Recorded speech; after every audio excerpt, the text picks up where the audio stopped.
সালামু আলাইকুম। হ্যালো বন্ধুরা, আশা করছি সবাই ভালো আছেন। আজকে আপনাদের সামনে একটু ভিন্ন ধর্মী আলোচনা করব। আজকের আলোচনাটি হবে কানাডার একটি স্ট্যাটিস্টিক্যাল তথ্য নিয়ে। বিশেষ করে যারা কানাডাতে আসার প্ল্যান করতেছেন অথবা পৃথিবীর যে কোনো কান্ট্রিতেই মুভ করার প্ল্যান করতেছেন, যে আপনাদের অনেকেরই স্বপ্ন থাকে কানাডা, ইউএসএ, ইউকে, অস্ট্রেলিয়া প্রভৃতি ডেভেলপ কান্ট্রিতে মুভ করার। তো অনেকে ভাবতেছেন আস্তে ধীরে করি, বিভিন্ন ধরনের প্ল্যান থাকে।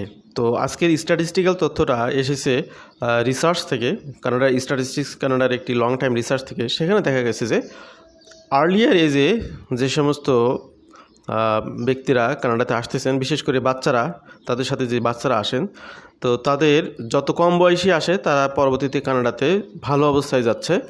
এটার একটি লং টাইম একটি স্ট্যাটিস্টিক্যাল তথ্য আপনাদের সামনে শেয়ার করব, যাতে বিষয়গুলি আপনার মাথায় রেখে সিদ্ধান্তটি নিতে পারেন। আশা করছি আমাদের সাথে থাকবেন, বিস্তারিত ভিডিওটি দেখবেন এই চ্যানেলে।